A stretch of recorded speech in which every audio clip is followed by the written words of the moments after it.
Everyone, তো কেমন আছো তোমরা সবাই? তো আজকে আমি একটা নতুন ভিডিও নিয়ে চলে এসেছি।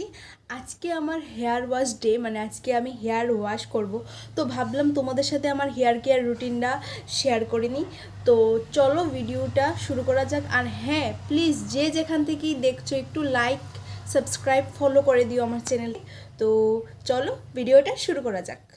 তো তোমরা সবাই জানো যে হেয়ার ওয়াশ করার মানে আগে তোমাদের সবাইকে চুলটা একটু আঁচড়িয়ে নিতে হবে, কারণ যদি চুলে জট থাকে তাহলে আরও বেশি হেয়ার ফল হবে। তো চুলটাকে তোমরা জট ছাড়িয়ে নেবে। তোমরা দেখতেই পাচ্ছ যে আমি যে হেয়ার স্মুথনিংটা করিয়েছিলাম, আমার এখানে নতুন চুল উঠেছে। মানে স্মুথনিং করালে এরকম তো না যে তোমার সব সময় মানে পার্মানেন্ট হেয়ার স্ট্রেট থাকবে। এমনিতে আমার চুলটা মোটামুটি স্ট্রেটই আছে, তো ওই রকমভাবে বোঝা যায় না যে একদম কার্লি হয়নি, একটু ওয়েভি আছে। দেখো, এই অয়েলটা যে দেখতে পাচ্ছ এটা আমি নিজে বানিয়েছি, মানে লিটলি ঘরে আমি নিজে বানিয়েছি। আমি ইউটিউবে অনেক দেখেছি, আর এটার মধ্যে অনেক জড়িবুটি দিয়েছি আমি। যদি তোমরা বলো তাহলে আমি আরেকটা ভিডিওতে শেয়ার করব। এটা আমি নিজে বানিয়েছি। নারিকেল তেলটা মানে বাজার থেকেই কেনা, কিন্তু তারপর এটার মধ্যে আমি অনেক কিছু মিশিয়েছি। 10-15 রকমের জিনিস আমি এটাতে মিশিয়েছি, তারপর এই তেলটা বানিয়েছি। আর আমি যেহেতু হেয়ারটা স্মুথনিং করিয়েছি, তো হেয়ার ফল হবেই, এটা জানাই। তো এটা ইউজ করার পর হেয়ার ফলটা অনেক কমেছে।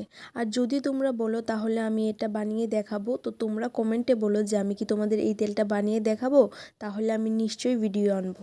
চলো আমি হেয়ারে অয়েলিংটা করে নিই। পুরো স্ক্যাল্পে, চুলের নিচের পোর্শনে তো দেবে, আর স্ক্যাল্পেও দিতে লাগবে, কারণ চুল খাবার কোথা থেকে পায়? স্ক্যাল্প থেকেই তো পায়, তাই না?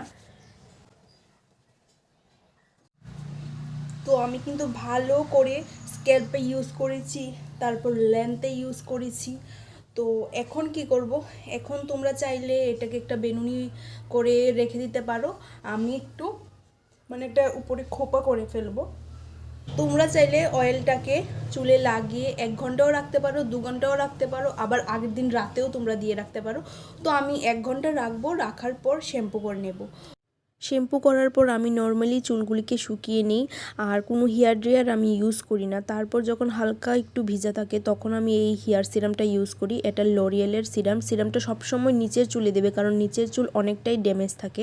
আর চুল পুরোপুরি শুকিয়ে গেলে কম করবে। সিম্পল হেয়ার কেয়ার ভিডিওটা কেমন লাগলো অবশ্যই বলবে। টাটা।